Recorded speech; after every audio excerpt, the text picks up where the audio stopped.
করণদিঘি বিধানসভা পশ্চিমবঙ্গের 32 নম্বর বিধানসভা সিট করণদিঘি বিধানসভায় দাঁড়িয়ে আছি। রানীগঞ্জ গ্রাম পঞ্চায়েতের সংসদের নাম হচ্ছে ঘুররি মহেশপুর।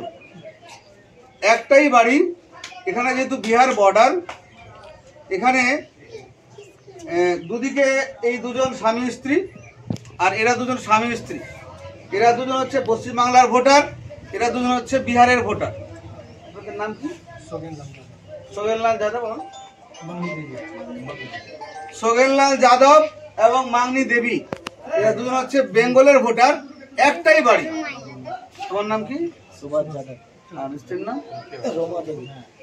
এর নাম হচ্ছে সুভাষ যাদব আর রুমা দেবী, এরা বিহারের ভোটার। একটাই বাড়ি, দুই ভাই নাকি? এবং এরা দুই ভাই। এই আমার করণদিঘি বিধানসভার নাগর থেকে শুরু করে সূর্যাপুর টুলটাস পর্যন্ত বিহার লাগোয়া এই গ্রামগুলোতে আমাদের এই ভোটার তালিকার সমস্যাগুলো আছে। আমরা সেই জন্য আজকে সভাধিপতি ম্যাডাম এবং আমি নিজে এই এলাকার করণদিঘির বিধায়ক এবং জেলা পরিষদের আব্দুর রহিম, এই অঞ্চলের প্রধান, উপপ্রধান, এখানকার আমাদের মেম্বার, গ্রাম পঞ্চায়েতের সবাই মিলে আমরা আমাদের মুখ্যমন্ত্রী, বাংলার মুখ্যমন্ত্রী মমতা বন্দ্যোপাধ্যায়ের নির্দেশে আমরা ভোটার তালিকা হাতে নিয়ে গ্রামে গ্রামে বাড়ি বাড়ি গিয়ে আমরা অনলাইন এবং ভোটার তালিকা আমরা চেক করছি। চেক করে আমরা দেখলাম যে একই বাড়িতে, যেহেতু বিহার বর্ডার এরিয়া, একই বাড়িতে দুই ভাই, এক ভাই স্বামী স্ত্রী বেঙ্গলের ভোটার, এক ভাই স্বামী স্ত্রী হচ্ছে বিহারের ভোটার।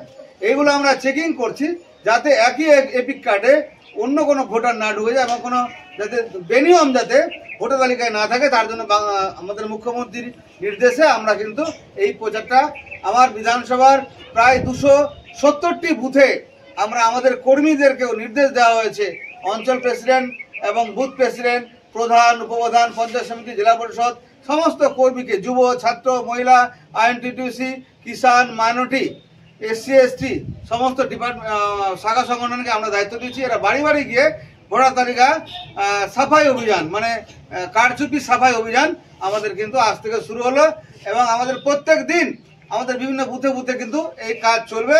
যেখানে যখনই কিছু বেনিয়ম ধরা পড়বে আমরা নিশ্চয়ই সঙ্গে সঙ্গে আমাদের ব্লক প্রেসিডেন্টকে জানাবো এবং জেলা প্রেসিডেন্টকে জানাবো, ডিএমকে জানাবো এবং সেই নাম বাতিলের জন্য। কারণ আমরা সেদিন আমাদের মুখ্যমন্ত্রী দেখিয়েছিলেন হরিয়ানা এবং দিল্লি এবং মহারাষ্ট্রে এরকম ভুয়ো ভোটার দিয়ে সেখানে বিরোধী বিজেপি দল কিন্তু ভোটে জিতেছিল। সেই কারণে আমরা কিন্তু পশ্চিমবাংলায় এইরকম বিনিয়ম হতে কিন্তু দিচ্ছি না। তার জন্য আমরা নিজে সশরীরে আমরা শুরু করার জন্য আমরা কিন্তু পাড়ায় পাড়ায় বাড়ি বাড়ি কিন্তু আমরা ঘুরতে শুরু করব।